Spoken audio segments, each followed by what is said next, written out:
Hello everyone, मैं ममतेश गुप्ता। आज देखेंगे 6th class geography NCERT chapter 2। Chapter का नाम है ग्लोब, अक्षांश एवं देशांतर।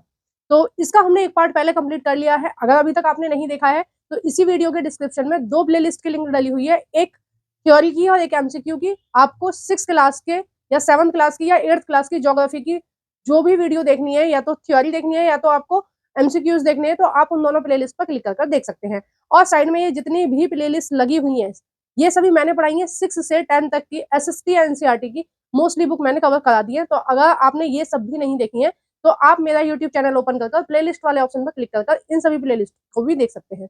आइए शुरू करते हैं। हमने फर्स्ट पार्ट में जाना था अक्षांश के बारे में कि अक्षांश क्या होते हैं। अक्षांश क्या होते हैं? अक्षांश होते हैं लेटी हुई रेखाएं, जो पृथ्वी पर काल्पनिक लेटी हुई रेखाएं हैं, उनको हम अक्षांश बोलते हैं।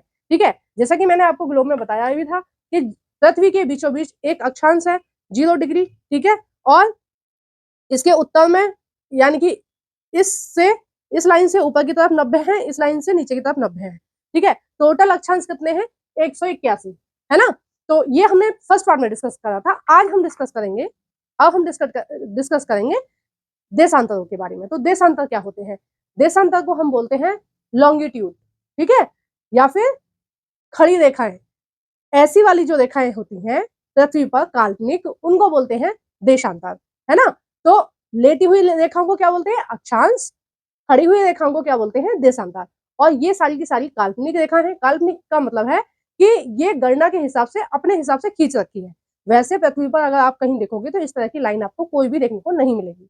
ठीक है, बिल्कुल ये ऐसे ही है जैसे अगर आप छत से देखेंगे तो आपका घर जो है वो बिल्कुल एक लगेगा। ठीक है, ऐसा लगेगा कि ये चौकोर घर है और एक ही जमीन का टुकड़ा है। अगर आप अंदर आके देखेंगे तो क्या है, बहुत सारे कमरे बने हुए हैं। तो ये बिल्कुल ऐसे ही है। तो ये क्या है, ये जितनी भी रेखाएं हैं, ठीक है, पृथ्वी पर, वो सारी की सारी काल्पनिक रेखाएं हैं। आप ये मत सोचना कि ये रेखा हमें दिख क्यों नहीं रही है, ये नहीं दिखेंगी, क्योंकि ये गणना करने के लिए, पृथ्वी में के बारे में नई नई शोध करने के लिए, टाइम देखने के लिए, या फिर एक स्थान से दूसरे स्थान जाने के लिए, रास्ता ढूंढने के लिए, इन सभी रेखाओं को माना गया है या खींचा गया है।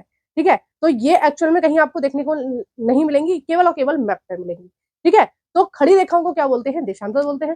खड़ी रेखाओं से मतलब होता है कि देखो, ये आपका उत्तरी ध्रुव है 90 डिग्री, और 90 डिग्री ये है दक्षिणी ध्रुव। वैसी रेखाएं जो उत्तरी ध्रुव को दक्षिणी ध्रुव से मिलाती है, उनको क्या बोलते हैं? हम देशांतर रेखाएं बोलते हैं।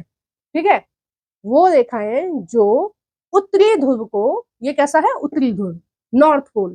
ठीक है, ये क्या है?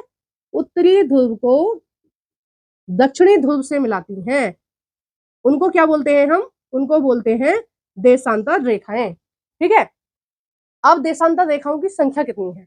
देखिए, ये जो ग्लोब है ना, हमारी पृथ्वी लगभग लगभग ऐसे दिखती है।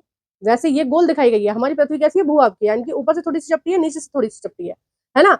तो इस ग्लोब पर ऐसी अनगिनत अनगिनत सॉरी अनगिनत नहीं, 360, ठीक है, 360 लाइन खींची गई है। ठीक है, उनको क्या बोलते हैं? देशांतर बोलते हैं। यहाँ पर कितनी लाइन खींची गई है? 360। तो इनको क्या बोलते हैं? देशांतर बोलते हैं। देशांतर कैसी रेखा होती है? जो उत्तरी ध्रुव को दक्षिणी ध्रुव से मिलाती है। ठीक है, या हम ऐसे भी कह सकते हैं कि दक्षिणी ध्रुव को उत्तरी ध्रुव से मिलाती है। तो दोनों ध्रुवों को मिलाने वाली रेखाओं को हम क्या बोलते हैं? देशांतर रेखाएं बोलते हैं। देशांतर की संख्या कितनी है? 360 है। अब आप कहेंगे 360 क्यों है? क्योंकि ये जो पृथ्वी है ये पूरी की पूरी गोल है। ठीक है, तो जो रेखा खींचेगी वो ऐसे ही खींचेगी। ठीक है, ऐसे ऐसे ऐसे ऐसे, बिल्कुल वैसे जैसे कभी आपने संतरा खाया है तो संतरे की एक फांक निकाल कर आप खा लोगे। ठीक है, तो संतरा कैसा होता है? संतरे की फांक कैसी होती है? देखो, संतरे की जो फांक होती है वो ऐसी होती है, ऐसी होती है ना, है ना, इस तरह की होती है। तो आप क्या करते हैं? जब संतरा खाते हैं तो एक एक फांक निकाल के खाते हैं, ऐसे खाते हो ना। तो बिल्कुल ऐसे ही ये होते हैं देशांतर। ठीक है, देखो, बीच में एक है 0 डिग्री देशांतर। कौन सा डिग्री? 0 डिग्री देशांतर। बाकी कितने देशांतरों की संख्या कितनी है? 360। ठीक है, कितनी है? 360। और एग्जाम में क्वेश्चन पूछा जाता है कि जो आपके ये है देशांतर, इनकी जो चौड़ाई होती है, दो देशांतरों की जो दूरी होती है, वो ध्रुवों पर ना के बराबर होती है या बिल्कुल नहीं होती है। अगर साउथ पोल और नॉर्थ पोल की हम बात करें तो ये जो दूरी है ये कैसी है, शून्य है। ठीक है, अब 360 रेखाएं यहां भी जुड़ रही हैं एक बिंदु पर और 360 रेखाएं ऊपर भी जुड़ रही हैं। ठीक है, तो ध्रुवों की जो आपस में बीच की दूरी है वो ध्रुवों पर 0 है और भूमध्य रेखा पर सबसे ज्यादा है ना। अब देखो यहाँ इनमें कितना कितना गैप दिख रहा है, लेकिन जैसे जैसे आप भूमध्य रेखा से ऊपर की तरफ जाएंगे, ठीक है, भूमध्य रेखा यानी 0 डिग्री यानी कि विषुववृत्त, ठीक है, अगर आप 0 डिग्री अक्षांश से ऊपर की तरफ जाएंगे तो जो देशांतर रेखाएं हैं उनके बीच की दूरी क्या हो जाएगी, कम हो जाएगी, है ना। जैसे ही आप भूमध्य रेखा से नीचे की तरफ जाएंगे तो जो देशांतर है उनके बीच की जो दूरी है, जो डिस्टेंस है, वो कैसा हो जाएगा, वो कम होता जाएगा। तो दो देशांतरों के बीच की दूरी सबसे अधिक कहाँ होती है, सबसे अधिक होती है 0 डिग्री अक्षांश या भूमध्य रेखा। ठीक है, एक ही इसी लाइन का नाम है ना, 0 डिग्री अक्षांश, भूमध्य रेखा, विषुववृत्त या इक्वेटर। ठीक है, तो सबसे ज्यादा कहाँ होती है, भूमध्य रेखा पर, सबसे कम कहाँ होती है, ध्रुवों पर। ठीक है, नॉर्थ पोल, साउथ पोल यानी उत्तरी ध्रुव और दक्षिणी ध्रुव पर। ठीक है, अब ये चीज आपको क्लियर हो गई ना कि कितनी रेखा है, 360 है, और इन रेखाओं की जो दूरी है आपस में कहाँ ज्यादा है, इक्वेटर पे, कहाँ कम है, ध्रुवों पर। जबकि अगर हम अक्षांश की बात कर रहे थे अभी पिछली वीडियो में, तो अक्षांश जो थे वो किस तरह से थे, मान लो ये आपकी पृथ्वी है, ठीक है, टेढ़ी है थोड़ी सी, मतलब मेरे से बनाने में गलती हो गई है, तो ये था 0 डिग्री अक्षांश। ठीक है, तो अक्षांश कैसे थे, इस तरह से थे, तो ये कैसे थे, समांतर थे, है ना, इन सब में बराबर दूरी थी, है ना। लेकिन जैसे जैसे ऊपर की तरफ जा रहे थे अक्षांश, वैसे वैसे उनकी जो रेखाएं थी वो छोटी होती जा रही थी, यानी कि अक्षांश कैसे होते जा रहे थे, छोटे होते जा रहे थे, जैसे जैसे 0 डिग्री से ऊपर या नीचे की तरफ जा रहे थे, या फिर आप कह सकते हैं कि 0 डिग्री से दूर होने पर अक्षांश कैसे होते जा रहे थे, छोटे होते जा रहे थे। ये अक्षांश की जो लंबाई है वो कैसी होती जा रही थी, छोटी होती जा रही थी। लेकिन ये सभी बराबर दूरी मेंटेन करते हैं। ठीक है, यानी कि ये कैसी रेखा है, ये समांतर रेखा है, ये समांतर रेखा नहीं है, समांतर रेखा ये है, यानी कि अक्षांश जो है वो समांतर रेखा है, जबकि देशांतर समांतर रेखाएं नहीं है। ठीक है, क्योंकि ये मिल रही है ना, समांतर रेखाएं कभी मिलती नहीं है आपस में, और देशांतर क्या है, मिल रहे हैं।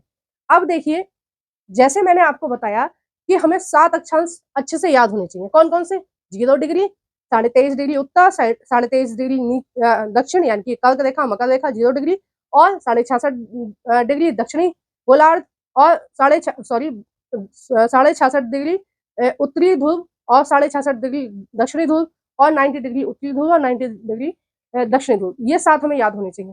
अब वैसा देशांतर का भी है, तो देशांत अक्षांश तो हमें 7 याद रखने पड़ेंगे, और देशांतर 2 याद रखने पड़ेंगे। ठीक है, 2 से काम चल जाएगा, और 3 याद रख लेना, एक मेरे कहने से याद रख लेना, 2 आपकी बुक के लिए जरूरी है, और एक मेरे कहने से याद रखना, वो मैं बताऊंगी भारत के परिप्रेक्ष्य में। ठीक है, तो आपको, आप भारत में रह रहे हैं तो आपको पता होना चाहिए कि कौन सा देशांतर है जिसकी जिसके हिसाब से हमारी घड़ी सेट है ना, जो हम टाइम देखते हैं वो किस हिसाब से सेट है। अब देखिए, जो हमारी घड़ी सेट है, यानी कि हम घड़ी में जो टाइम देखते हैं कि अब दिन के 12 बज गए, अब रात के 12 बज गए, सुबह के 5 बज गए, ठीक है, सुबह के 7 बज गए, स्कूल जाने का टाइम हो गया, है ना, 1 बज गया, भाई छुट्टी हो गई, सबको खुशी होती है छुट्टी होने की, है ना। तो ये जो टाइम है ये कैसे सेट करा, मतलब ये विचार आया कि इस टाइम 12 बजेंगे, सुबह को इस टाइम 6 बजेंगे, किसके दिमाग में ये विचार आया और किस तरह से हुआ, तो ये सारी चीजें अब हम डिस्कस करेंगे। अब देखो, ये जो सूर्य है, ठीक है, सूर्य जब दिखना शुरू होता है पृथ्वी पर, ठीक है, अब देखो हम ग्लोब पर आ जाते हैं, ये ग्लोब है, ये सूर्य है, ठीक है, ग्लोब ऐसे ऐसे, देखो ग्लोब जो है वो ऐसे ऐसे घूम रही है, ठीक है, सूर्य तो स्थिर है, और ग्लोब क्या है, घूम रही है ऐसे ऐसे, ठीक है, और जैसे ये सूर्य है ना, और ऐसे भी घूम रही है, मतलब इसके चारों ओर भी घूम रही है, और ऐसे भी घूम रही है, तो एक रेखा खींची गई है, वो खींची गई है 180 डिग्री देशांतर, ठीक है, 180 डिग्री जो, एक मिनट, 180 डिग्री जो देशांतर है, एक मिनट, हाँ, जो 180 डिग्री देशांतर है वो कहाँ है, वो आपका यहां से निकाला गया है, ठीक है, ये कहाँ से, यहाँ से, ये जो नीला है ना, आप इसको 180 डिग्री देशांतर जानिए, ठीक है, तो 180 डिग्री देशांतर कहाँ है, 180, अब देखो ये ग्लोब का ही फैला हुआ रूप है, ग्लोब कैसा है, गोल है, मतलब ये मॉडल ऑफ अर्थ है, अर्थ ऐसी दिखती है, यानी कि पृथ्वी हमें ऐसी दिखती है। तो हमने ये जो चार्ट है उसको इस तरह से बनाया है, ठीक है, बिल्कुल वही है। अब इसका जो खुला हुआ रूप है वो ये है, ठीक है, ये जो है ये इसका ही खुला हुआ रूप है। अब हमने क्या किया कि बिल्कुल साइड में एक देशांतर खींच रखा है, उसका नाम है 180 डिग्री, ठीक है। यहाँ पर ग्लोब में देखोगे तो इधर साइड, अगर आप वर्ल्ड मैप में देखोगे तो इधर साइड, ठीक है, क्या है 180 डिग्री देशांतर। ये जो देशांतर होता है, इस देशांतर पर सबसे पहले सुबह होती है, यानी कि दिन रात जो काउंट होते हैं वो किससे होते हैं, इस वाले देशांतर से, किससे, 180 डिग्री देशांतर से। इसको बोलते हैं अंतरराष्ट्रीय तिथि रेखा, ठीक है। क्या नाम है 180 डिग्री देशांतर का, अंतरराष्ट्रीय तिथि रेखा। और ये जो है पृथ्वी पर एक ही है, ठीक है, दो नहीं है ये रेखा, इस नाम से एक ही रेखा है। देखो, हाँ, ये वाली जो रेखा है जो आप देख पा रहे हैं, ये जो रेखा है ये है 180 डिग्री, है ना। तो इसका मतलब ये है कि सूर्य जो है, ये जो आपका सूर्य है, ये जो सूर्य है सबसे पहले कहाँ दिखाई देगा, हाँ, इधर 180 डिग्री पे। तो सबसे पहले कौन कौन से देशों में दिखाई देगा, देखो यहाँ पर शायद आपको दिख रहा हो, यहाँ पर है जापान। जापान में सबसे पहले सुबह होती है, पूरी दुनिया में सबसे पहले सुबह कहाँ होगी, जापान में, ठीक है। वर्ल्ड मैप में आप देख सकते हैं, ये क्या है, जापान, ठीक है। फिर पहले सबसे पहले सुबह कहाँ होगी, जापान में, क्योंकि जब सूर्य की किरणें सीधी पड़ेंगी, ठीक है, मान लो ये सूर्य है, ठीक है, जब इसकी किरणें सीधी पड़ रही हैं, आ रही हैं, पृथ्वी जो है वो ऐसे घूम के, मान लो ये सूर्य है तो पृथ्वी यहाँ है, ठीक है, तो यहाँ पर क्या है, सुबह होने लगी, ठीक है। अब सुबह होने लगी तो पहले जापान में होगी, फिर चाइना में होगी, येलो कलर का चाइना है, फिर कहाँ होगी, भारत के अरुणाचल प्रदेश में सबसे पहले सुबह होगी, फिर यहाँ होगी, बीच में होगी, फिर गुजरात में होगी। तो अरुणाचल प्रदेश में जब सुबह होगी और जब गुजरात में सुबह होगी तो इन दोनों सुबह में 2 घंटे का अंतर है। कितने घंटे का अंतर है, 2 घंटे का, ठीक है। सूर्य की किरणों को यहाँ तक पहुंचने में कितने घंटे लगेंगे, 2 घंटे, ठीक है। मतलब पृथ्वी को घूमने में कितने घंटे लगेंगे, 2 घंटे लगेंगे, ठीक है। फिर यहाँ होगी, फिर यहाँ होगी, फिर यहाँ होगी, फिर यहाँ होगी। अब देखो इस हिस्से में जो जो सूर्य के सामने है उसमें तो दिन हो रहा है। अब देखो इस वाले हिस्से में तो दिन हो रहा है, ठीक है, ये सूर्य है, इस वाले हिस्से में दिन हो रहा है, दिन दिन दिन। अब हमारे भारत में दिन हो रहा है, ठीक है। इसी रेखा के पीछे की तरफ क्या हो रहा है, इसी रेखा के पीछे की तरफ हो रही है रात, ठीक है। यानी कि जब यहाँ पर भारत में, जब यहाँ भारत में दिन हो रहा है तो रात कहाँ हो रही है, अमेरिका में, ठीक है, जस्ट अपोजिट है ना अमेरिका। दिन कहाँ हो रहा है, भारत में, रात कहाँ हो रही है, अमेरिका में, ठीक है। शाम कहाँ हो रही है, शाम कहाँ हो रही है, इधर, ठीक है, किधर, अफ्रीका के इस इधर की तरफ, या फिर आप कह सकते हैं इंग्लैंड वगैरह में क्या हो रही है, शाम हो रही है। हमारे यहाँ सुबह हो रही है और इंग्लैंड में, फ्रांस में, रूस में, इसमें क्या हो रही है, शाम हो रही है, ठीक है। अमेरिका में क्या हो रहा है, रात हो रही है ना। अब जैसे ही ये ग्लोब ऐसे घूमेगा, ठीक है, ऐसे घूमेगा ये ग्लोब, तो इस तरह से जब घूमेगा तो धीरे धीरे धीरे धीरे धीरे धीरे हमारे भारत में क्या होता जाएगा, शाम। अब भारत यहाँ आ गया ना, क्या हो गया, शाम हो गई भारत में। अब सुबह कहाँ होने वाली है, अमेरिका में सुबह होने वाली है।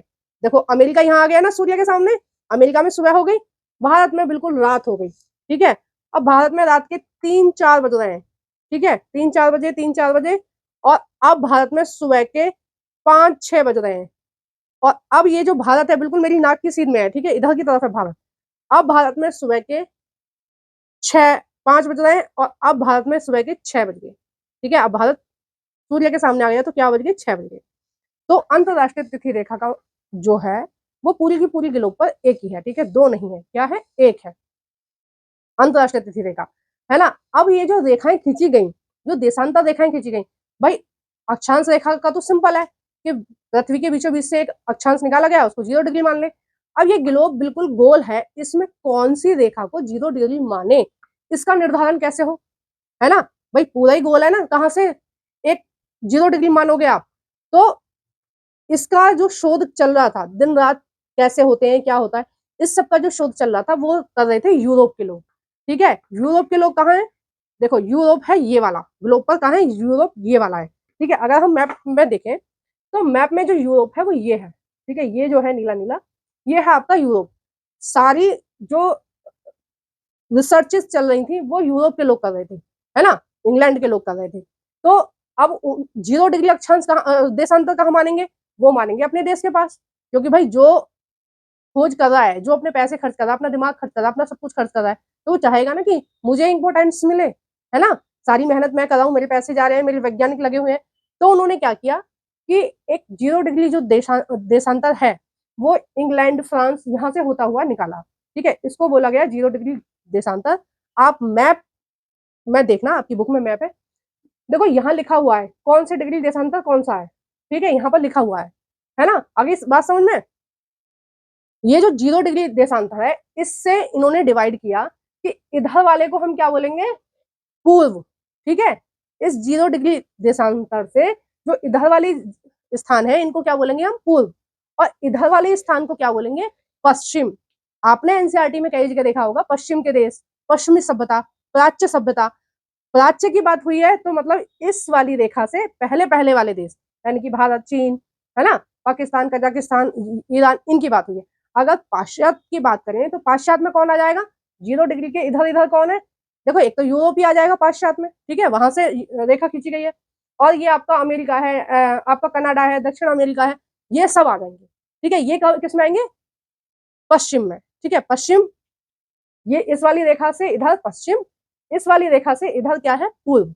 आगे ना आपको समझ में, पूर्व और पश्चिम का निर्धारण कैसे होगा, बिल्कुल ये ऐसे ही है जैसे हमने 0 डिग्री अक्षांश माना था बीचों बीच में, और ऊपर की तरफ क्या था, ऊपर की तरफ था उत्तर। ठीक है? ये हो गया उत्तरी गोलार्ध पूरा, और ये नीचे वाला क्या माना था हमने, दक्षिणी गोलार्ध।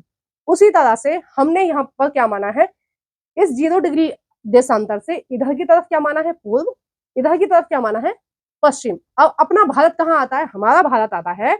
अब हम हमसे कोई पूछे कि तुम्हारा भारत कौन से देशांतर पे है, मान लो तुम इंग्लैंड चले गए घूमने, है ना, वर्ल्ड टूर करने चले गए, जॉब करने चले गए, है ना, तो आप गए हो इंग्लैंड या यूरोप के किसी भी देश में गए हो, आपसे कोई पूछने लगे कि आप कौन से देश के हो, आप बताओगे हम भारत के। तो भारत में आप कहाँ, मतलब भारत कहाँ है ग्लोब में, तो आप क्या बताओगे, भारत कहाँ है, भारत है उत्तरी गोलार्ध में। देखो 0 डिग्री अक्षांश से ऊपर ऊपर है भारत, ये है ना पिंक वाला भारत, तो आप बताओगे 0 डिग्री अक्षांश से ऊपर।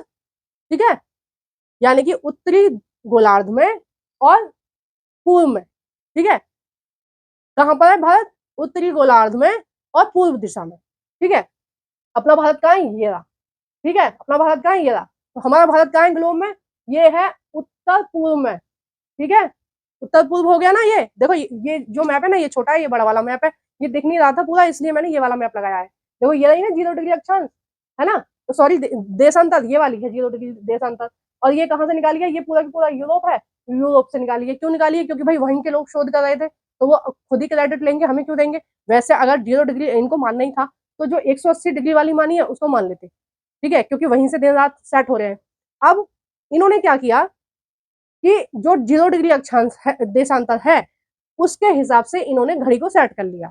यूरोप वालों ने कैसे सेट करा कि सूर्य की जो सूर्य का जो ताप है, जब किसी भी देश में सूर्य का ताप ताप की वजह से जब व्यक्ति की परछाई ना बने, तो वो टाइम माना जाएगा दिन के 12 बजे। ठीक है? अगर आप दिन के 12 बजे खड़े हो गए, ठीक है, धूप में खड़े हो गए दिन के 12 बजे, तो आपकी जो परछाई है वो नहीं बनेगी। ठीक है? वहीं अगर आप सुबह को खड़े होगे तो आपकी परछाई बनेगी, है ना, रात शाम को खड़े होगे तो आपकी परछाई बनेगी, मतलब आप 4 बजे अगर धूप में खड़े होते हो तो आपकी परछाई बनेगी। सुबह के 7 बजे अगर आप खड़े होते हो तो आपकी परछाई बनती है। सुबह सुबह के 7 बजे परछाई बनेगी, 8 बजे, फिर 8 बजे और छोटी बनेगी, फिर 9 बजे और छोटी आपकी परछाई बनेगी, 10 बजे और छोटी बनेगी, 11 बजे ना के बराबर परछाई बनेगी आपकी, 12 बजे आपकी परछाई बनेगी ही नहीं, फिर 1 बजे फिर छोटी सी परछाई आपको दिखाई देगी अपनी। परछाई का मतलब तो समझ रहे हो ना, कि धूप में जब खड़े होते हैं तो एक शेड दिखाई देता है हमारे जैसा, उसको परछाई बोलते हैं। ठीक है?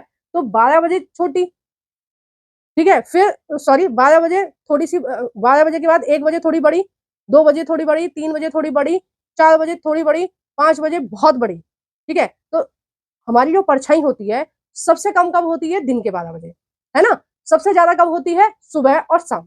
ठीक है? सबसे बड़ी कब होती है परछाई हमारी, सुबह शाम। सबसे कम कब होती है, दिन के 12 बजे। तो दिन के 12 बजे का जो टाइम है उस समय हमारी परछाई नहीं बनती है, क्योंकि जो सूर्य है वो हमारे सर के बिल्कुल ऊपर होता है। उसी हिसाब से हमने अपने हर देश ने अपनी घड़ी सेट कर रखी है। हमारे देश में जब सूर्य हमारे सर के ऊपर होता है उस टाइम हम क्या मानते हैं, दिन के 12 बजे मानते हैं। तो इनके अब सूर्य तो अलग अलग टाइम है, सब अलग अलग टाइम पे दिख रहा है। जैसे सबसे पहले कहाँ दिख रहा है, जापान में दिख रहा है, फिर चाइना में दिख रहा है, फिर भारत में दिख रहा है, फिर ईरान में दिख रहा है, फिर टर्की में दिख रहा है, फिर यूरोप के देशों में दिख रहा है। तो सब भाई हर जगह अलग अलग जाएगा सूरज, अलग अलग टाइम पे सर के ऊपर होगा। तो जिस देश में जिस टाइम पर सर के ऊपर सूर्य होगा, उसी हिसाब से सब लोगों ने दिन के 12 बजे मान रखा है। ठीक है, अब हमारे यहाँ दिन के 12 बजे जिस टाइम पे सूरज आता है सर के ऊपर, हमने मान लिया कि भाई ये 12 बज गए, यहाँ से 12 बजे से घड़ी सेट हो गई। इससे पहले वाले को हम AM मानेंगे टाइम को, इससे बाद वाले टाइम को हम PM मानेंगे। ठीक है, यानी दोपहर के बाद वाला समय, सुबह वाला समय। ठीक है, तो 12 बजे से पहले क्या लिखते हैं हम, AM लिखते हैं, 12 बजे के बाद क्या लिखते हैं हम, PM लिखते हैं। तो आपको समझ में आ रहा है कि 0 डिग्री अक्षांश का क्या रोल है, क्यों हमें इसके बारे में पढ़ना है। हमें 0 डिग्री अक्षांश का जो रोल है हमारी लाइफ में, वो घड़ी, ठीक है, टाइम सेट के हिसाब से है। जो घड़ी सेट है वो इस वाले देशांतर के हिसाब से है ना। और इस वाले देशांतर के हिसाब से मतलब जब हमारे सर के ऊपर सूर्य होगा, जब हमारी परछाई नहीं बनेगी, तब उस टाइम को क्या माना जाएगा, दिन के 12 बजे माना जाएगा। ठीक है, दूसरी चीज ये, फिर हमने ये 180 डिग्री क्यों माना, इसकी क्या जरूरत पड़ गई थी, 0 डिग्री से काम चलता रहा है। इसलिए माना क्योंकि सूरज जो है वो सबसे पहले यहाँ दिखाई देता है। जिस समय जापान में सुबह हो रही होती है, उस समय अलास्का में रात हो रही होती है। ठीक है, देखो अगर आप ग्लोब में देखेंगे तो देखो ये आपका जापान है, ये जापान है, ठीक है, ये अलास्का है, दोनों पास में ही तो है। कितने घंटे का अंतर होना चाहिए इनके, सुबह और शाम में 2-3 घंटे का ही अंतर होना चाहिए। ठीक है, ये क्या है, ये सुबह, यहाँ अगर जापान में सुबह है तो यहाँ भी सुबह ही होनी चाहिए, जबकि ऐसा नहीं होता। क्या होता है कि जापान में जिस समय सुबह हो रही होती है, अलास्का में उस समय रात हो रही होती है। ठीक है, अमेरिका में उस समय रात हो रही होती है। यानी कि ये जो रेखा है 180 डिग्री जो रेखा बनाई गई है, वो सूर्य के हिसाब से बनाई गई है, यानी कि तिथि के हिसाब से बनाई है, यानी कि डेट के हिसाब से, है ना। तो अंतरराष्ट्रीय रेखा का क्या रोल है, अंतरराष्ट्रीय रेखा का रोल है कि अंतरराष्ट्रीय रेखा से हम दिन का पता लगाते हैं, है ना। अब देखो जैसे ये जो जापान है, अगर इसमें 4 तारीख है जिस टाइम पे, उसी टाइम में इधर की तरफ जो होगी, इधर की तरफ 3 तारीख होगी। ठीक है, यानी कि इधर वालों की 4 चल रही है। जैसे अगर हम अपने भारत की बात माने, भारत के परिप्रेक्ष्य में देखें, जैसे ये भारत है, तो अगर यहाँ पर डेट जो है वो 4 डेट है। ठीक है, तो यहाँ पे क्या डेट है, यहाँ पे 3 है ना, यहाँ पे 4 है, यहाँ पे 3 है। अब यहाँ पर ये 3 चल रही है, यहाँ पे 4 आ गई, और यहाँ पर ये 5 आने वाली है। अगली सुबह आएगी तो 5 डेट हो जाएगी, दिन के 12 बजे के बाद, सॉरी रात के 12 बजे के बाद 5 हो जाएगी, है ना। तो मतलब इस रेखा के इधर क्या हो रहा है, रात हो रही है, इस रेखा के इधर क्या हो रहा है, दिन हो रहा है। तो डेट का निर्धारण कौन सी रेखा करती है, अंतरराष्ट्रीय तिथि रेखा 180 डिग्री। ठीक है, और टाइम का निर्धारण 0 डिग्री। अब एक तीसरी रेखा के बारे में मैं बता रही थी आपको, आप कहेंगे कि मैम भूल गई, नहीं मैं भूली नहीं हूँ। अब देखो हर देश में अलग अलग समय रेखाएं हैं। ठीक है, अपने देश के हिसाब से सबने अलग अलग देख रखा है, यानी कि देश में जहां दिन के 12 बजे सर के ऊपर सूर्य होगा, उस टाइम को उन्होंने 12 बजे माना। ठीक है, अब देखो हमने क्या किया कि अगर हम ये वाले देशांतर से मानते सुबह, मतलब इस वाले ये जो देशांतर है, अगर हम अपने टाइम की घड़ी की जो सेट करते, अगर हम इससे करते, ठीक है, तो यहाँ पर तो 2 घंटे बाद होगी सुबह, गुजरात में तो। ठीक है, यहाँ में, यहाँ के टाइम में और यहाँ के टाइम में क्या अंतर है। जैसे ऑफिस जाने का समय, अगर मैं बोलूँ कि अगर ऑफिस जाने का समय यहाँ पर 7 बजे है, तो यहाँ पर कितना होगा, 9 बजे होगा। क्यों होगा, क्योंकि भाई यहाँ 7 बजे दिन निकल रहा है, 7 बजे धूप आ गई, मतलब उजाला हो गया। यहाँ कितने बजे हो रहा है, 9 बजे हो रहा है ना। अगर हम अब की बात करें, जैसे 9 बजे होता है, तो यहाँ पर कितने बजे होता है, 7 बजे होता है। तो टाइम में बहुत ज्यादा अंतर है भारत के में। तो भारत ने क्या किया, भारत ने अपने हिसाब से एक देशांतर मान लिया जो भारत के बिल्कुल बीचों बीच से निकल रहा है, जिस जो कौन सी डिग्री पर है, जो है 82.5। ठीक है, 82, 82.5 डिग्री। ठीक है, तो 82.5 डिग्री पर इन्होंने क्या किया, एक देशांतर को मान लिया। उस देशांतर के हिसाब से अब यहाँ पर जब जो सूरज है वो सर के ऊपर होगा, ठीक है, उस टाइम को हम क्या मानेंगे, दिन के 12 बजे मानेंगे, और ये टाइम पूरे देश में मान्य होगा। ठीक है, तो दिन के 12 बजे कब बजेंगे, जब इस वाली रेखा पर सूर्य की किरणें सीधी पड़ेंगी, इस वाले देशांतर पर। ठीक है, तो यहाँ जब 12 बजेंगे, तो इसके हिसाब से हमने पूरे देश का जो टाइम है वो सेट कर रखा है। ठीक है, तो हमारी जो घड़ी है वो कहाँ से सेट है, इस 82.5 डिग्री से, इस वाले देशांतर पर जब सूर्य की किरणें सीधी पड़ती हैं। ठीक है, जब हमारी परछाई सबसे छोटी बनती है दिन के 12 बजे, तो इस वाली रेखा से हमने क्या कर रखा है, अपनी घड़ी को सेट कर रखा है। ठीक है, तो जो घड़ी ये वाली जो रेखा है, ये यहाँ वाले भी इसी को मानेंगे टाइम को, यहाँ वाले भी मानेंगे, है ना। अब ज्यादा अंतर नहीं होगा। जैसे अब मान लो यहाँ पर सुबह के 6 बज रहे हैं। ठीक है, जो टाइम यहाँ सुबह के 6 बजे सूर्य निकलने का है, यहाँ कितने बजे निकल रहा है, 5 बजे निकल रहा है। ठीक है, यहाँ कितने बजे निकल रहा है, 7 बजे निकल रहा है सूर्य। लगभग लगभग 2 घंटे का अंतर है ना, इस वाले समय में और इस वाले समय में। तो अगर यहाँ सूर्य जो है वो 6 बजे निकल रहा है, ठीक है, इस रेखा की अगर हम बात करें, तो यहाँ अगर 6 बजे निकल रहा है, दिख रहा है हमें सूर्य, तो यहाँ कितने बजे दिखेगा, 5 बजे, 1 घंटा पहले दिखेगा। यहाँ कितने बजे दिखेगा, 7 बजे, 1 घंटा बाद दिखेगा। तो टाइम का एक 1.5 घंटे का बहुत ज्यादा डिफरेंस नहीं होगा। तो इसलिए हमने क्या कहा, 82.5 डिग्री देशांतर को मान लिया। अब देखो कई बार एग्जाम में पूछा जाता है, ये 82.5 जो देशांतर है कौन कौन से राज्यों से निकला है, तो आप याद रखना, बहुत इंपॉर्टेंट है। उत्तर प्रदेश से निकला है। ठीक है, थोड़ा सा एरिया किसका आ रहा है आपका, मध्य प्रदेश का आ रहा है, छत्तीसगढ़ है, उड़ीसा है और आंध्र प्रदेश है। ठीक है, इन इन राज्यों से ये निकला है। ठीक है, ध्यान रखना, एक बार रिपीट कर देती हूँ मैं, उत्तर प्रदेश से निकला है, मध्य प्रदेश, छत्तीसगढ़, उड़ीसा और आपका आंध्र प्रदेश। ठीक है, इन इन राज्यों से ये जो देशांतर है ये निकला है। तो हमारी घड़ी कहाँ से सेट है, 82.5 डिग्री से सेट है। आपको मैंने अच्छे से बोर्ड पर समझा दिया है। अब हम स्क्रीन पर देखेंगे कि देशांतर के विषय में आपकी एनसीईआरटी क्या कहती है। आइए देखते हैं। देखिए, हमने बोर्ड पे बहुत अच्छे से जाना। अब हम देखते हैं कि एनसीईआरटी इस चीज में क्या बोल रही है कि देशांतर क्या होते हैं। देखो, ये जो चित्र मैंने बनाया था लगभग ऐसा है, सही यहाँ पर बना हुआ है। ठीक है, और देखो जो चीज मैं आपको दिखा रही थी कि 180 डिग्री जो अक्षांश में आपको दिखा रही थी, वो इसमें एक ही अक्षांश है। ठीक है, 180 डिग्री एक ही है ना। देखो, एक तो इन्होंने यहाँ पर दिखाया है 0 डिग्री, है ना, 0 डिग्री दिखाया है ना, ये वाली रेखा इन्होंने 0 डिग्री दिखाई है, और उधर वाली रेखा क्या दिखाई है, 180 डिग्री दिखाई है। तो मेरे कहने का मतलब ये है कि जो 180 डिग्री रेखा है वो एक ही है पृथ्वी पर, है ना। और एक 0 डिग्री रेखा है जो मैंने आपको बताया कहाँ से निकली हुई है, जो यूरोप के पास से निकली हुई है। क्यों निकली हुई है, क्योंकि वहां के लोग ही शोध कर रहे थे, तो उन्होंने अपने यहाँ से ही ये लाइन खींची है ना। वैसे वो कहीं से भी खींच सकते थे। वो 180 डिग्री वाली को भी मान सकते थे, भारत से भी खींच सकते थे, कहीं से भी खींच सकते थे, जब पहले पहले ये सारे शोध चल रहे थे। लेकिन उन्होंने अपने यहाँ से खींची, क्योंकि उन्होंने ही किया है इस सारी चीजों में रिसर्च। तो जो रिसर्च करेगा वो अपना ही नाम करना चाहेगा। तो देशांतर क्या है, किसी स्थान की स्थिति को बताने के लिए उस स्थान के अक्षांश के अतिरिक्त कुछ और जानकारियों की आवश्यकता होती है। देखो, कोई भी स्थान हमें अगर वर्ल्ड मैप में पता करना है, तो ना केवल हमें अक्षांश पता होने चाहिए, बल्कि हमें देशांतर भी पता होने चाहिए। तो ये सारी चीज मैं अभी आपको वर्ल्ड मैप में दिखाऊंगी। आप देख सकते हैं कि प्रशांत महासागर में स्थित टोंगा द्वीप एवं हिंद महासागर में स्थित मॉरिशस द्वीप एक ही अक्षांश 20 डिग्री पर स्थित है। ठीक है, अब देखो मैप में हम देख लेते हैं कि देखो, ये आपकी बुक में ही दे रखा है कि 20 डिग्री अक्षांश पर क्या है, हिंद महासागर। एक मिनट, हाँ देखो, 20 डिग्री अक्षांश पर क्या है, हिंद महासागर है। देखो यहाँ कहीं होगा 20 डिग्री। ठीक है, 20 डिग्री अक्षांश पर ये वाला भी है, महासागर भी है, और क्या है, टोंगा द्वीप भी है। अब हमें ये नहीं पता चलेगा कि कहाँ हिंद महासागर है और कहाँ टोंगा द्वीप है। ठीक है, ऐसे रेखा होगी लगभग, है ना। तो अब हमें नहीं पता चल रहा है कि कहाँ टोंगा द्वीप है और कहाँ आपका वो है। तो हमें कैसे पता चलेगा, तो उसे पता लगाने के लिए हमें क्या करना पड़ेगा, हमें अक्षांश के साथ साथ देशांतर भी पता करना पड़ेगा। उनकी सही स्थिति जानने के लिए यह पता लगाना होगा कि उत्तरी ध्रुव या दक्षिणी ध्रुव से जोड़ने वाली संदर्भित रेखा से पूर्व या पश्चिम की ओर इस स्थान की दूरी कितनी है। ठीक है, यानी कि हमें पूर्व और पश्चिम भी जानना पड़ेगा, और हमें क्या जानना पड़ेगा, अक्षांश भी। ठीक है, तो देशांतर भी जानना पड़ेगा, हमें अक्षांश भी जानना पड़ेगा। फिर अक्षांश में देखो, किसी भी स्थान की, मान लो हम इसी ग्लोब पर समझते हैं, किसी भी स्थान की वो स्थान कहाँ है उसके बारे में जानकारी एकत्र करने के लिए हमें देशांतर और अक्षांश दोनों की जरूरत होती है। देखो, अक्षांश मान लो ये हो गया 0 डिग्री।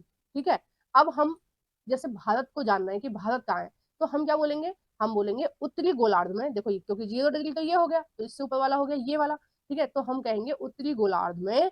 ठीक है, और उत्तरी गोलार्ध के पूर्वी देशांतर पर भारत है। ठीक है, उत्तरी गोलार्ध के यानी कि ऊपर वाले गोलार्ध के, और इधर वाला मैंने बताया था, इधर वाले को क्या बोलते हैं, पूर्वी बोलते हैं। ठीक है, ये भी पूर्वी हो गया, और ये वाला क्या हो गया, पश्चिमी हो गया। तो अगर हम इस तरह से 4 भागों में बांट लेंगे, ठीक है, इक्वेटर खींच दीजिए और 0 डिग्री देशांतर खींच दीजिए, तो फिर आपको पता चल जाएगा कि ये कहाँ होगा, ये वाला देश, है ना। चाहे हम यूरोप की बात करें, अगर हम बात करें अमेरिका की, तो अमेरिका कहाँ होगा, अमेरिका किधर होगा, इधर की तरफ है, पाश्चात्य में है ना अमेरिका, पश्चिम में है ना अमेरिका, है ना। तो 0 डिग्री देशांतर से पश्चिम की तरफ है, और किसमें है, उत्तरी गोलार्ध में, ठीक है, यूएस से कहा है उत्तरी गोलार्ध में। आगे आगे हम देखते हैं क्या दे रखा है। उनकी सही स्थिति जानने के लिए यह पता लगाना होगा कि उत्तरी ध्रुव को दक्षिण ध्रुव से जोड़ने वाले संदर्भित रेखाओं से पूर्व या पश्चिम की ओर इस स्थानों की दूरी कितनी है, ठीक है, ये सारी चीजें हमें जाननी होगी। और इस चीज को जानने के लिए हम क्या करेंगे, इस संदर्भ में रेखियों को देशांतरीय याम्योत्तर कहते हैं, ठीक है, देशांतरों को क्या बोलते हैं, याम्योत्तर, तथा उनके बीच की दूरी को देशांतर के अंशों में मापा जाता है। प्रत्येक अंश को मिनट में या मिनट को सेकंड में विभाजित किया जाता है। ये अर्धवृत्त है तथा इनके बीच की दूरी ध्रुवों की ओर बढ़ने पर घटती है। देखो यही चीज मैंने आपको बताई थी ना, इनके जो देशांतर है, इनके बीच की जो दूरी है वो ध्रुवों पर घटती है, और मेन ध्रुव पर जाकर जो दक्षिणी ध्रुव या उत्तरी ध्रुव है वहां पर जाकर क्या होती है, शून्य हो जाती है, जहां सभी देशांतर याम्योत्तर आपस में मिलते हैं, ठीक है। तो देखो ध्रुवों पर जाकर कैसी हो रही है, दूरी सबसे कम हो रही है ना, और एक बिंदु पर जाकर बिल्कुल इनकी जो आपस की दूरी है वो खत्म हो जाती है। तो यही चीज इसमें कही गई है। और सबसे ज्यादा दूरी कहाँ होती है, सबसे ज्यादा दूरी होती है भूमध्य रेखा पर, 2 देशांतरों की।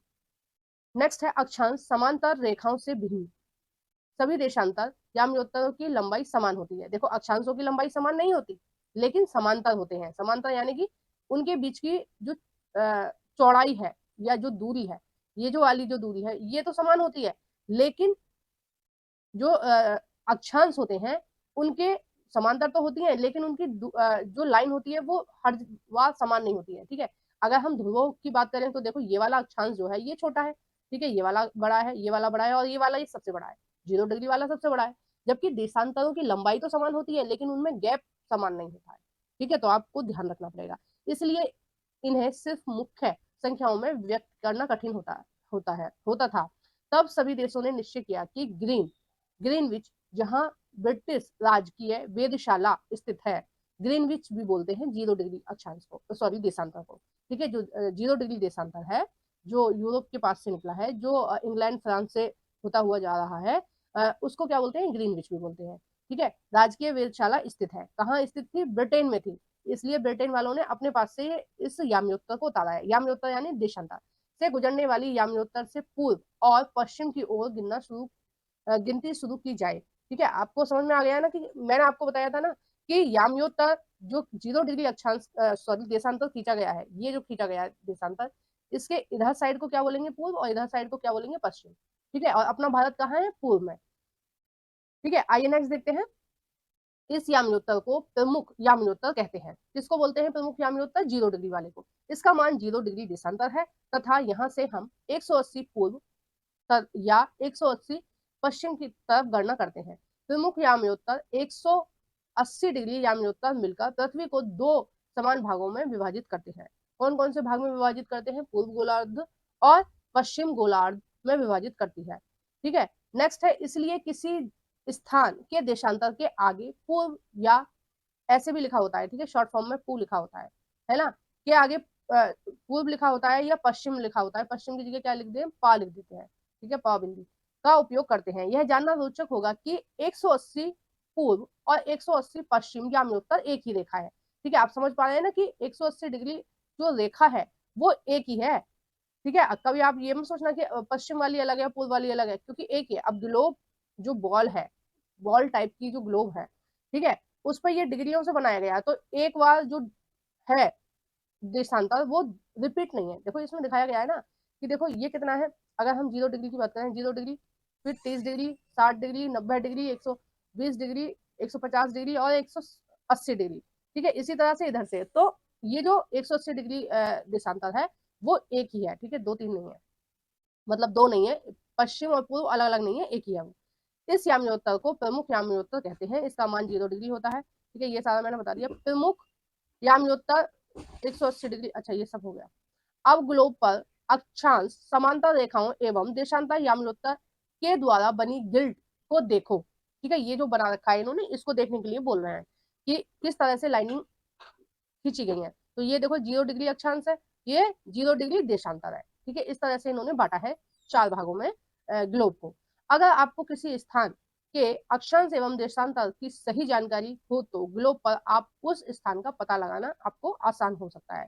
ठीक है, उदाहरण के लिए असम में धुबरी 26 डिग्री उत्तर अक्षांश एवं 90 डिग्री पूर्व देशांतर पर स्थित है। ठीक है, अब हमें पता चल गया कि देशांतर कौन सा है, देशांतर है 90 डिग्री और अक्षांश कौन सा है, 26 डिग्री पर है। अब उस बिंदु को देखें जहां ये दोनों रेखाएं एक दूसरे को काट रही हैं। यह बिंदु धुबरी को सही स्थिति को दर्शाने में मदद करेगा। ठीक है, अभी हम वर्ल्ड मैप में देख लेते हैं। देखो, बोला गया था कि 26 डिग्री अक्षांश, तो आपको पता है 23.5 डिग्री रेखा है। ठीक है, ये कौन सा है 23.5 डिग्री, ये 23.5 डिग्री कर्क रेखा है ना। ये वाली कौन सी है, कर्क रेखा है 23.5 डिग्री। तो इसका 3 डिग्री ऊपर मारेंगे तो लगभग ये वाली रेखा आएगी जो मैंने ये वाली खींची है। ठीक है, तो ये क्या हो गया, 26 डिग्री अक्षांश हो गया। ठीक है, अब 26 डिग्री अक्षांश हो गया। अब इन्होंने क्या बोला था, देशांतर कौन सा बोला था, इन्होंने देशांतर बोला था 90 डिग्री, है ना। तो 90 डिग्री जो रेखा है, देखो ये रहा ना 90 डिग्री, आप देख पा रहे होगे ना, मोबाइल में दिख रहा होगा आपको, ये 90 डिग्री लिखा हुआ है। अब 90 डिग्री किस तरह से जाएगा, ऐसे गोल ही तो जाता है ना, तो इस तरह से ये जाएगा नीचे की तरफ, है ना। तो अब हमारा जो दुबरी है, ठीक है, वो कहाँ है, किस वाले बिंदु पर है। आपको समझ में आ गया ना कि कैसे हम पता लगाएंगे मैप में कि हमारा या कोई भी स्थान कहाँ पर है, कहाँ पर है। देखो 26 डिग्री क्या था, 26 डिग्री अक्षांश, और देशांतर कितना था, देशांतर था आपका 90 डिग्री। तो 90 डिग्री देशांतर और 26 डिग्री अक्षांश जहां पर कट कर रहे हैं, ठीक है, जहां पर मिल रही है, वो वाला पॉइंट कौन सा हो जाएगा, वो हो जाएगा दुबरी। और इससे बिल्कुल एग्जैक्ट पता चलता है कि कौन सा स्थान कहाँ पर है और कौन से स्थान की दूरी कितनी है और हमें कैसे जाना है। ठीक है, अब आपको समझ में आ गया ना, मैप में मैंने आपको बता दिया। ठीक है, ये दोनों रेखाएं एक दूसरे को काटती हैं, यह बिंदु क्या है, दुबरी है। नेक्स्ट है इसमें, इसको समझने के लिए कागज पर मतलब ये बता रहे हैं कि इस तरह से आप एक्टिविटी करके देख सकते हो। तो मैंने आपको पूरा ही बता दिया है कि किस तरह से देखना है। ये आपका वर्ल्ड मैप है जो मैं अभी आपको दिखा रही थी। ठीक है, अब देखते हैं देशांतर और समय। आपको पता चल गया कि स्थान कैसे देखा जाता है, अब हम देखेंगे समय। अब देखो, समय की गणना करने के लिए हमें बिल्कुल भी अक्षांश की आवश्यकता नहीं होती है। समय की गणना करने के लिए हमें किसकी आवश्यकता होती है, केवल और केवल देशांतर की आवश्यकता होती है। देखते हैं कैसे। समय को मापने का सबसे अच्छा साधन पृथ्वी, चंद्रमा एवं ग्रह की गति है। सूर्य उदय एवं सूर्य अस्त प्रतिदिन होता है, अतः स्वाभाविक ही है कि यह पूरे विश्व में समय निर्धारण का सबसे अच्छा साधन है। स्थानीय समय का अनुमान सूर्य द्वारा बनने वाली परछाई से लगाया जाता है, जो दोपहर में सबसे छोटी, और सूर्य उदय यानी कि जब सूर्य उदय होता है सुबह 6 बजे या 7 बजे, ठीक है, सूर्यास्त यानी कि शाम का समय, के समय सबसे लंबी दिखाई पड़ती है। ये मैंने आपको बता दिया कि दिन के समय कैसे सबसे छोटी दिखाई देती है। तो हमने दिन से हिसाब लगा रखा है हर देश ने कि उनके यहाँ दिन के 12 कब बजेंगे, जब बजेंगे जब उनके यहाँ जो सूर्य है उनके सर के ऊपर होगा। ठीक है, उस हिसाब से सबने अपनी अपनी घड़ी सेट कर रखी है अलग अलग। ग्रीनविच पर स्थित याम्योत्तर, या ग्रीनविच का मतलब 0 डिग्री अक्षांश देशांतर की बात कर रहे हैं। ठीक है, तो 0 डिग्री ग्रीनविच पर स्थित याम्योत्तर पर सूर्य जिस समय आकाश के सबसे ऊंचे बिंदु पर होगा, उस समय याम्योत्तर पर स्थित सभी स्थानों पर दोपहर होगी। ठीक है, नेक्स्ट है, चूंकि पृथ्वी पश्चिम से पूर्व की ओर चक्कर लगाती है। देखो ये वाला जो क्वेश्चन है ये कई बार एग्जाम में पूछा गया है, इसको आप अच्छे से ध्यान रखना कि पृथ्वी जो चक्कर लगा रही है वो उसकी दिशा कैसी है घूमने की, पश्चिम से पूर्व की तरफ है। ठीक है, अतः वे स्थान जो ग्रीनविच के पूर्व में है उनका समय ग्रीनविच समय से आगे होगा, और जो पश्चिम में है उनका समय पीछे होगा। ठीक है, अभी मैं बताने वाली हूँ आपको वर्ल्ड मैप पे कैसे होगा। ठीक है, समय के अंतर में दी गई गणना निम्नलिखित विधि से हम कर सकते हैं। कैसे कर सकते हैं, पृथ्वी लगभग 24 घंटे में अपने अक्ष पर 360 डिग्री घूमती है। 360 का मतलब है कोई भी बॉल है, कोई भी गोल गोल जो चीज है उस वो कितना डिग्री घूमती है, वो 360 डिग्री घूमती है। ठीक है, हमारी गर्दन 360 डिग्री नहीं घूमती है, हमारी गर्दन 180 डिग्री घूमती है। ठीक है, बच्चों की गर्दन 180 डिग्री घूमती है और बड़े बूढ़ों की गर्दन 180 भी नहीं घूम पाती है। ठीक है, मतलब आप अगर साइड का देख रहे हो तो कितना 180 देख पा रहे हो, 360 किसी की भी नहीं घूमती है। जो इंसान है वो 360 डिग्री नहीं घुमा सकता। ठीक है, 360 का मतलब है कि बिल्कुल जैसे रोबोट घुमा लेते हैं ना चारों तरफ, वैसा वाला। तो 360 डिग्री जो गोल चीजें होती हैं वो कितना डिग्री घूम सकती हैं, वो 360 डिग्री घूम सकती है। बॉल कितने डिग्री घूम सकती है, 360, है ना। तो 1 घंटे 24 घंटे में जो हमारी पृथ्वी है वो कितने डिग्री घूम जाती है, 360, यानी कि पूरा एक चक्कर लगाने में उसको पूरा एक चक्कर लगाया तो वो कितने डिग्री घूम गई, 360। तो पूरे एक चक्कर लगाने में उसको 360 डिग्री घूमना पड़ेगा। और कितने घंटे लगते हैं पूरा एक चक्कर लगाने में, 360 घूमने में 24 घंटे लगते हैं। अर्थात एक घंटे में वह 15 डिग्री घूमती है। ठीक है, एक घंटे में कितने घूमती है, 15 डिग्री। 15 डिग्री 4 मिनट, इसका मतलब ये हुआ कि 4 मिनट में वो 1 डिग्री घूमती है हमारी पृथ्वी। इस प्रकार जब ग्रीनविच पर दोपहर के 12 बजते हैं, तब ग्रीनविच से 15 डिग्री पूर्व में समय होगा 1 घंटा पहले। ठीक है, और ग्रीनविच के समय से 1 घंटा आगे, अर्थात वहां दोपहर का 1 बजा होगा। लेकिन ग्रीनविच से 15 डिग्री पश्चिम का समय ग्रीनविच के समय से 1 घंटा पीछे होगा, यानी कि वहां सुबह के 11 बजे होंगे। इस प्रकार जब ग्रीनविच पर, अब आपको समझ में नहीं आ रहा होगा, अब मैं वर्ल्ड मैप में आपको बताऊंगी तो आपको समझ में आएगा। देखिए, एक ग्रीनविच रेखा है, ठीक है, या हम उसको 0 डिग्री देशांतर भी बोलते हैं, ग्रीनविच भी बोलते हैं, या उसको मुख्य यामी उत्तर भी बोलते हैं। तो वो कितनी है, 0 डिग्री। और ये कहाँ से निकली हुई है, देखो इंग्लैंड लिखा हुआ है ना छोटा सा, इंग्लैंड के पास से निकली हुई है। क्यों निकली हुई है, क्योंकि ये जो रिसर्च वगैरह चल रही थी, तो ये कहाँ पर चल रही थी, ये इंग्लैंड के लोग कर रहे थे, तो उन्होंने अपने देश के यहाँ से गुजारा है इसको। ठीक है, तो आप देख पा रहे हैं कि इंग्लैंड, फ्रांस होते हुए, और ये आपके अफ्रीका के कुछ देशों से निकाली गई है। और ये सारी काल्पनिक रेखाएं, ये ऐसा नहीं है कि गड्ढा करके निकाली गई है, मतलब जमीन में एक तरह की दरार बना के निकाली गई है, ऐसा नहीं है। ठीक है, ये काल्पनिक है, मतलब ये क्या है, पेपर कॉपी पर तक ही सीमित है। पृथ्वी पर इस तरह की कहीं भी रेखा आपको नहीं मिलेगी देखने को। ठीक है, तो ये क्या है, ये केवल और केवल मैप में समझने के लिए ही इस तरह की रेखाओं का प्रयोग किया गया है। तो आपने देखा कि 0 डिग्री जो देशांतर है, उसके इधर को क्या बोलते हैं हम, इधर के सारे देशों को हम बोलते हैं पूर्व। ठीक है, पूर्व में है इधर के देश, और इधर की तरफ क्या है, पश्चिम। ठीक है, तो आप समझ पा रहे हैं कि इधर क्या है, पूर्व है, इधर क्या है, पश्चिम है। हमारी जो पृथ्वी है वो कैसे घूम रही है, वो घूम रही है पश्चिम से पूर्व दिशा में। ठीक है, कैसे घूम रही है, देखो इसके घूमने की जो दिशा है, ठीक है, देखो इसके घूमने की जो दिशा है वो कैसी है, ये घूम रही है पश्चिम से पूर्व की तरफ। कैसे घूम रही है, पश्चिम से पूर्व की तरफ। देखो ऐसे घूम रही है ना, अगर पूर्व से पश्चिम की तरफ घूम रही होती तो इस तरह से घूम रही होती। यानी कि जो दिन है वो पहले किधर दिखाई देगा, पश्चिम में, और पूर्व में बाद में दिखाई देगा। आप समझ पा रहे हैं ना, देखो सबसे पहले दिन कहाँ दिखाई दे रहा है, यहाँ पर दक्षिण अमेरिका में, है ना, और उसके बाद भारत में दिखाई दे रहा है ना। तो इसी क्रम में ये चलती है, पहले अफ्रीका में, फिर दक्षिण अमेरिका में, उसके बाद में कहाँ दिखाई देगा, भारत में। तो इसका मतलब यह है कि पश्चिम में सूर्य पहले दिखाई दे रहा है, और पूर्व में सूर्य जो है वो बाद में दिखाई दे रहा है। आपने देखा ना उसमें, पीडीएफ में। और इसी तरह से हम यहाँ पर देखेंगे कि जो पूर्व है, ठीक है, जो इस 0 डिग्री देशांतर से जो पूर्व है, उसमें क्या होगा, उसमें दिन जो है वो प्लस में होगा। यानी कि अगर ग्रीनविच पर दिन के 12 बजे हैं, ठीक है, तो यहाँ पर कितना बजे होगा, तो यहाँ पर बजे होंगे 1। ठीक है, यहाँ पर 2, यहाँ पर 3, यहाँ पर 4, यहाँ पर 5। जबकि यहाँ क्या होगा, दिन माइनस होगा। माइनस मतलब यहाँ पर कितने बजे होंगे, यहाँ पर 11 बजे होंगे, यहाँ पर 10 बजे होंगे, यहाँ पर सुबह के कितने बजे होंगे, यहाँ पर सुबह के 9 बजे होंगे, यहाँ पर सुबह के 8 बजे होंगे। ठीक है, यहाँ पर सुबह के 7 बजे होंगे, यहाँ पर सुबह के 6 बजे होंगे, यहाँ पर सुबह के 5 बजे होंगे, है ना, इस तरह से बजे होंगे। और यहाँ पर सुबह के 4 बजे होंगे, यहाँ पर 3 बजे होंगे, है ना, और यहाँ पर 2 बजे होंगे, यहाँ पर 1 बजा होगा।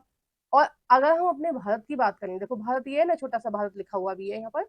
अगर हम भारत की बात करें तो जब यहाँ पर 2-3 का वक्त हो रहा होगा, तो हमारे भारत में क्या हो रहा होगा, हमारे भारत में पूरी तरह से रात हो रही होगी। मतलब हमारे भारत में कितना बज रहा होगा, अब जैसे यहाँ पर 12 बज रहा है, तो यहाँ पर प्लस में होगा, तो यहाँ पर कितना होगा, दोपहर का 1, दोपहर का 2, दोपहर का 3, दोपहर का 4, दोपहर का 5, दोपहर का 6, सॉरी, शाम का 5, शाम का 6, शाम का 7, शाम का 8। ठीक है, इस तरह से होगा। ठीक है, आप समझ पा रहे हैं ना कि अगर हम पश्चिम की तरफ जाएंगे तो क्या होगा, पश्चिम की तरफ जाएंगे तो दिन हो रहा होगा, और पूर्व की तरफ जाएंगे तो जो दिन है वो ढल रहा होगा। ठीक है, तो इसका मतलब ये है कि यहाँ दिन कैसे दिखाई देता है, पहले दिखाई देगा, पश्चिम में पहले दिखाई देगा, पूर्व में बाद में। क्यों, क्योंकि जो पृथ्वी है वो कैसे घूम रही है, वो पश्चिम से पूर्व की तरफ घूम रही है। अभी मैंने आपको दिखा भी दिया। ठीक है, तो आपको समझ में आ गया ना कि इधर की तरफ जाएंगे तो टाइम कैसा हो जाएगा, माइनस, और इधर की तरफ जाएंगे तो पूर्व की तरफ जाएंगे, अगर हम ग्रीन विच से पूर्व की तरफ जाएंगे तो दिन जो है वो प्लस में होगा। अगर ग्रीन विच से हम पश्चिम की तरफ जाएंगे, इधर की तरफ जाएंगे, तो दिन कैसा हो जाएगा, माइनस हो जाएगा। ठीक है, हम वापस से अपने चैप्टर पे आ जाते हैं हम। 1 मिनट। देखिए वापस से हम अपने चैप्टर पे आ जाते हैं। देखिए हम यहाँ थे, अब आपको समझ में आ गया होगा कि किस तरह से दिन माइनस और प्लस में होता है। देखिए अब मैं एक बार रिपीट कर देती हूँ, ग्रीनविच के समय से 1 घंटा आगे अर्थात वहां दोपहर का 1 बजा होगा। तो हम बजा होगा दोपहर का 1, ग्रीनविच से 15 डिग्री पूर्व में, है ना। इसमें लिखा है ना 1 घंटा मतलब 15 डिग्री, 15 डिग्री का मतलब हो गया 1 घंटा। एक ही बात होगी ना, 15 डिग्री कितनी देर में घूमेगी, वो 1 घंटे में। तो अगर हम पूर्व की तरफ जाएंगे तो वहां कितना बजा होगा, वहां 11 बजा होगा। अगर हम पश्चिम की तरफ जाएंगे तो वहां कितना बजा होगा, वहां पर 1 बजा होगा। तो आपको समझ में आ रहा है ना कि कहाँ दोपहर का 1 बजेगा, कहाँ 12 बजेगा और क्यों बजेगा। देखो यहाँ पर मैंने आपको बताया, यहाँ पर 1 बजेगा, यहाँ पर 11 बजेगा। यहाँ पर दिन आगे की तरफ है और यहाँ पर दिन पीछे की तरफ है, ठीक है। 12 बजे के बाद तो पीछे की तरफ चल दिया, मतलब रात की तरफ चल दिया, है ना। 12 बजे से पहले पहले दिन कहाँ होता है, सुबह की तरफ होता है। तो ऐसा क्यों है, क्योंकि पृथ्वी कैसे घूम रही है, पश्चिम से पूर्व की तरफ घूम रही है, ठीक है। नेक्स्ट है, देखो नेक्स्ट इसमें दे रखा है कि इस प्रकार जब ग्रीनविच पर दोपहर के 12 बज रहे होंगे, उस समय 180 डिग्री पर क्या हो रहा होगा, मध्य रात्रि हो रही होगी। यानी कि यहाँ कितने बज रहे हैं, यहाँ दिन के 12 बज रहे हैं। तो यहाँ कितना हो रहा है, यहाँ जो 180 डिग्री देशांतर है ना, उस पर कितने बज रहे होंगे, उस पर बज रहे होंगे रात के 12, ठीक है, क्योंकि 12 घंटे का अंतर है ना। अब देखो 12 घंटे तो इधर हो गया, 12 घंटे इधर हो गया। पृथ्वी को घूमने में कितनी देर लगती है, 24 घंटे लगते हैं, ठीक है। तो 12 घंटे किधर हो गए, इधर हो गए, 12 घंटे इधर हो गए। आपको आ रहा है ना समझ में। तो 180 डिग्री पर कितने बज रहे होंगे, 12 बज रहे होंगे, ठीक है। अब मैं आपको 180 डिग्री भी दिखाती हूँ। देखो 180 डिग्री कहाँ होगा, देखो 180 डिग्री कहाँ होगा, ये है 180 डिग्री, ठीक है। तो ये ऐसे गोल गोल घूमी हुई है ना, देखा है कहाँ होगा 180 डिग्री, यहाँ के लगभग होगा। सॉरी टेढ़ा हो गया थोड़ा सा, जापान के उधर से निकला है 180 डिग्री, ये रहा, जापान से आगे की तरफ, ठीक है। 180 डिग्री कहाँ होगा, इधर होगा, ठीक है। तो यहाँ पर क्या बज रहा होगा, यहाँ पर दिन रात के 12 बज रहे होंगे और यहाँ पर दिन के, ये जो 0 डिग्री अक्षांश है इस पर दिन के 12 बज रहे होंगे। यहाँ पर दिन के 12 और यहाँ पर रात के 12, ठीक है। उसी तरह यहाँ पे भी रात के 12, क्योंकि पृथ्वी क्या है, गोल है। आ रही है ना आपको समझ में चीजें। तो इस तरह से हम टाइम का काउंट करते हैं। नेक्स्ट है, किसी भी स्थान पर जब सूर्य आकाश में अपने उच्चतम बिंदु पर होता है तो दोपहर में उस समय घड़ी में दिन के 12 बजते हैं, ठीक है। ये चीज मैंने आपको पहले भी समझा दी है। इस प्रकार घड़ी के द्वारा दिखाया गया समय उस स्थान का स्थानीय समय होगा। आप देख सकते हैं कि दिए गए देशांतर याम्योत्तर पर सभी स्थानों का स्थानीय समय समान है, ठीक है। अगर हम याम्योत्तर के हिसाब से देखें, देशांतरों के हिसाब से देखें, तो सबका समय कैसा होता है, समान होता है, ठीक है। आइए हम नेक्स्ट देखते हैं, हम मानक समय क्यों मानते हैं। अब देखो मानक समय का मतलब है कि हर देश की जो समय रेखा है वो अलग अलग है, ठीक है। हम सबसे पहले भारत का देखेंगे, उसके बाद हम और कंट्रीज का देखेंगे, और कंट्रीज में कैसे है। जैसे कि मैंने आपको बताया था कि सूर्य यहाँ पर सबसे पहले दिखता है अरुणाचल प्रदेश में, ठीक है। सबसे बाद में कहाँ दिखता है, गुजरात में दिखता है। तो गुजरात के और इसके समय में कितने देर का अंतर है, 1 घंटा 45 मिनट का अंतर है, ठीक है। तो हमने देखा कि अगर हम 7 बजे ऑफिस जाने का टाइम रखें तो यहाँ पर तो सुबह रहेगी, है ना, ऑफिस जाने के लिए। यहाँ पर काफी मतलब सूर्य काफी आगे आ जाएगा, ठीक है। तो टाइमिंग ठीक से बैठ नहीं पाएगा। तो हमने क्या किया, एक बीच में एक रेखा खींच ली, तो उसके हिसाब से हमने टाइम सेट कर दिया जो 82.5 डिग्री है ना। तो हमने कहा कि जब 82.5 डिग्री पर जिस समय सूर्य बिल्कुल सर के ऊपर होगा, जिस समय परछाई बनेगी ही नहीं या फिर ना के बराबर परछाई बनेगी, जिस समय 82.5 डिग्री यामी उत्तर पर सूर्य सर के ऊपर होगा, उस समय को हम दिन का 12 बजे मानेंगे और उसी हिसाब से हम पूरे भारत की घड़ी सेट करेंगे। और इस देशांतर से ही हमने क्या कर रखा है, पूरे भारत की घड़ी को सेट कर रखा है, ठीक है। आप समझ पा रहे हैं ना कि हमने 82.5 डिग्री से सेट कर रखा है। तो यहाँ पर अगर सुबह के 7 बज रहे हैं, ठीक है, तो यहाँ पर कितने बज रहे होंगे, लगभग 6 बज रहे होंगे। और यहाँ पर कितने बज रहे होंगे, लगभग लगभग लगभग 7:30, 7:30 या पौने 8 का समय रहा होगा गुजरात में, ठीक है। तो बहुत ज्यादा अंतर नहीं आता है। और ज्यादातर जो टाइम है, ज्यादातर जो जनसंख्या रह रही है वो इस बीच में रह रही है ना, इस बीच में रह रही है। तो यहाँ पर बहुत ज्यादा फर्क नहीं पड़ता है। और यामिनोत्तर जो है, जो 82.5 डिग्री है, वो इसके इस जनसंख्या के पास है। तो आप देखेंगे कि देखो अगर हम इधर की बात करें, ठीक है, पेन थोड़ा सा बदल लेती हूँ क्योंकि ये केसरी रंग का ही है, तो फिर आपको समझ नहीं आएगा। देखो अगर हम यहाँ की बात करें तो यहाँ तो जनसंख्या ना के बराबर रहती है। ये राजस्थान है, थार है, ठीक है। यहाँ की थोड़ी सी जनसंख्या, यहाँ पर भी जनसंख्या कम रहती है, तटीय क्षेत्र है ना, थोड़ा सा जगह दलदली मिट्टी है, तो यहाँ पर भी जनसंख्या कम रहती है। गुजरात के इधर वाले हिस्से में ज्यादा रहती है। तो टाइम जो हमने निर्धारित करा है उसका बहुत ज्यादा फर्क नहीं पड़ेगा यहाँ के टाइम में और यहाँ के टाइम में। जो पूर्वोत्तर भारत है, यहाँ पर भी जनसंख्या कमी रहती है, ज्यादातर जनसंख्या यही रहती है बीच में भारत में, है ना। तो हमने इस हिसाब से टाइम सेट करा है, अपनी घड़ी सेट करी है भारत की घड़ी। अब देखो हर देश का अलग अलग टाइम होता है, मैंने पहले भी बताया, अभी बता रही हूँ आपको। हर देश में अब उन्होंने जिस समय उनके देश में मतलब उन्होंने अलग अलग टाइम जोन बना रखे हैं, देशांतर के हिसाब से टाइम मान रखा है कि उस देशांतर पर जब उनके यहाँ सूर्य बिल्कुल ठीक ऊपर होगा, सर के ऊपर होगा, तो उसको वो दिन के 12 बजे मानेंगे, है ना। इसलिए अगर हमारे यहाँ दिन हो रहा है तो अमेरिका में रात होती है ना। और ब्रिटेन में क्या होता है, शाम होता है, क्योंकि इतने घंटों का अंतर है। अब देखिए उदाहरण के लिए हम समझ लेते हैं, बहुत से देशांतरों से गुजरने वाली रेलगाड़ियों के लिए समय सारणी तैयार करना कठिन होगा। भारत में गुजरात के द्वारिका, ठीक है, यहाँ पर है द्वारिका बिल्कुल कोने पर, और असम के डिब्रूगढ़ के स्थानीय समय में लगभग 1 घंटा 45 मिनट का अंतर होगा। इसलिए यह आवश्यक है कि देश के मध्य भाग से होकर गुजरने वाली किसी यामियोत्तर के स्थानीय समय को देश का मानक समय माना जाए। इस यामियोत्तर या देशांतर एक ही बात होती है, ठीक है। यामियोत्तर रेखा के स्थानीय समय को पूरे देश का मानक समय माना जाता है। किसको माना जाता है, भारत में 82.5 डिग्री, या फिर हम इसको ऐसे भी लिख सकते हैं 82 डिग्री 30 मिनट, ठीक है, को मानक याम्योत्तर माना जाता है। इस याम्योत्तर के स्थानीय समय को पूरे देश का मानक समय माना जाता है। इससे भारतीय मानक समय के नाम से भी जाना जाता है। अब समझ में आ रहा है कि अगर आपसे एग्जाम में पूछा जाए कि भारतीय मानक समय देशांतर कौन सा है, तो आप क्या बताएंगे, 82.5 डिग्री, ठीक है, क्योंकि हमारे भारत का जो स्टैंडर्ड टाइम है वो किसके हिसाब से सेट है, 82.5 डिग्री के हिसाब से।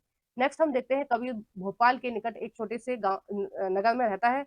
वह अपने मित्र आलोक से कहता है कि वे आज रात्रि में नहीं सो पाएंगे। भारत और इंग्लैंड के बीच एक क्रिकेट मैच लंदन के दोपहर के 2 बजे शुरू हुआ है, अर्थात भारत के समय अनुसार जो मैच है वो 7:30 बजे होगा, है ना। क्योंकि भारत के टाइम में और इंग्लैंड के टाइम में कितने घंटे का अंतर है, 5.5 घंटे का अंतर है।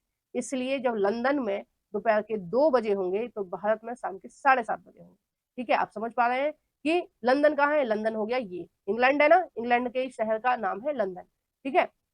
तो लंदन में जिस समय दिन के 2 बजे होंगे, अब देखो आप टाइम को पीछे कर लो, ठीक है। अब आप टाइम को कैसे पीछे करोगे, 1 मिनट, आप टाइम को कैसे पीछे करोगे, अब यहाँ पर बज रहे हैं 2, ठीक है। अब भारत कहाँ है, भारत इस वाले देशांतर पर मानो, ठीक है, ये इधर है भारत, ठीक है।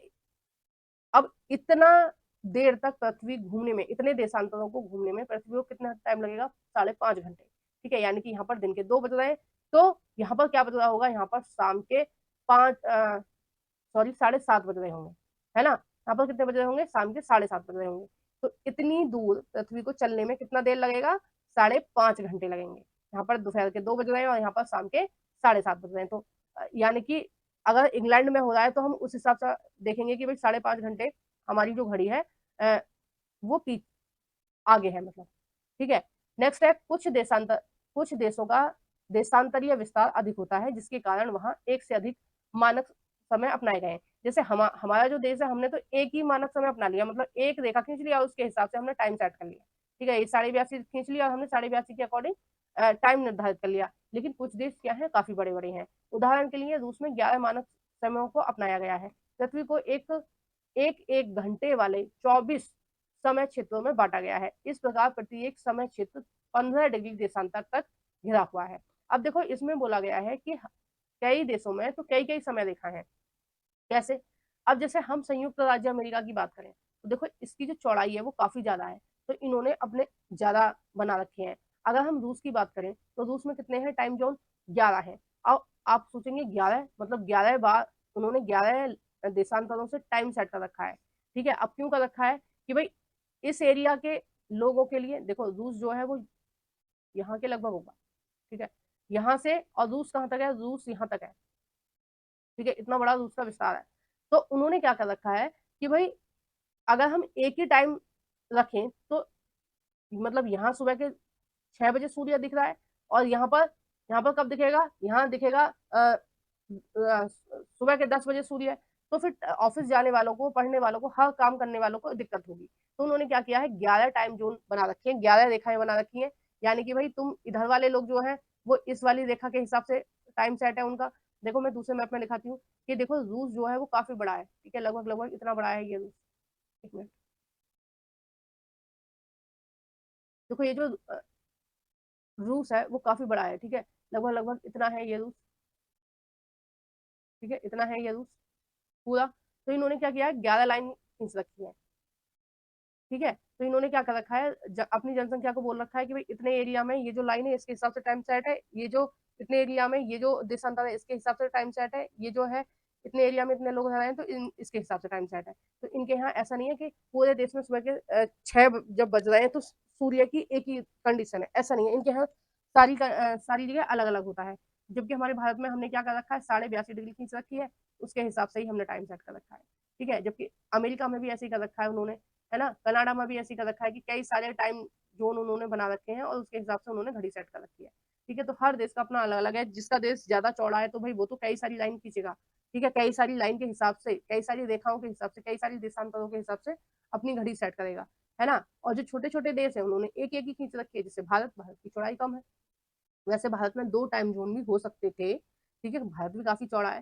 पर भारत के जो भी भूगोल शास्त्री हैं, भूगोलविद हैं, उन्होंने एक ही माना कि एक ही टाइम सेट कर दो, वो ही ज्यादा सरल रहेगा सबके लिए। तो हम इस वीडियो को यहीं समाप्त कर रहे हैं। इसके बाद इस वीडियो के एमसीक्यू आएंगे। आपको वीडियो कैसी लगी आप कमेंट बॉक्स में बताना।